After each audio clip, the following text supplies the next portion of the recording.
Hello guys ඉතින් ඔයාලට පේන්නේ නැති මේ තමයි අපි වීඩියෝ කරන තැන. මොකද්ද බං ඔය කරන විකාර වැඩේ තේරුම? අයියෝ තාත්තේ කෑ ගහන්න එපා මම මේ වීඩියෝ කරගෙන මං හිටියේ. වීඩියෝ මොනවද බං ඔය වීඩියෝ කරලා අපිට හම්බෙන රෙද්දවල්? අයියෝ තාත්තලුවා කිව්වට තේරෙන්නේ නැහැ. මං ගේමක් ගහලා පෙන්නන්නම්කෝ. අනේ උඹ ගහන ගේම රස්සාවකටත් යන්නේ නැතුව ගෙදෙට්ට වෙලා කාලකන්ණියා වගේ ඉන්නවා. එහෙම තාත්තිට නගේ එකපාරට උඩ යන්න බෑ. මට පොඩි ගාලක් දෙන්නකෝ. මම මේ කරලා පෙන්නන්නම්. ගෙදර කන්න ආල්පයවත් නැහැ බං. මටත් කරන්න පුළුවන් සීමාවක් තියෙනවනේ. මාත් දැන් වයසයිනේ. ආම් බලන්න මේ යාළුවත් එනවා. ඌනා රස්සාවක් කරලා ලස්සනට ජීවත් වෙනවා බං. මොකද තාත්තයි පුතයි උදේ පාන්දර රණ්ඩු වෙන්නේ.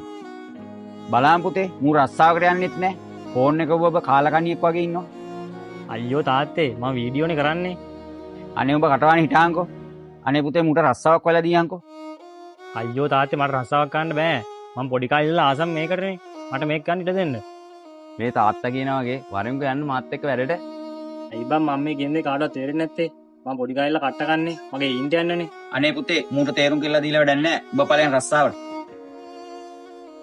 මචං උඹලා තාත්තා කියන එක පොඩ්ඩක් හිතලා බලන්න. තාත්තට දැන් රස්සාවක් කරන්න බෑනේ.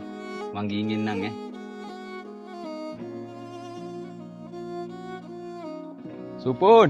සුපුන් ඇයි බං?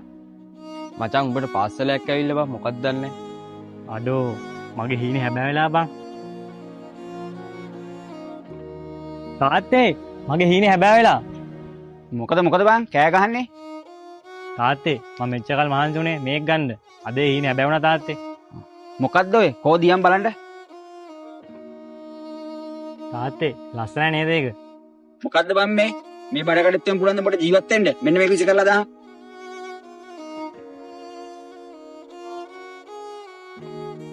මේ රෙද්දවල අතාරලා දාලා අර කොල්ලත් එක ඵලයන් රස්සාවට.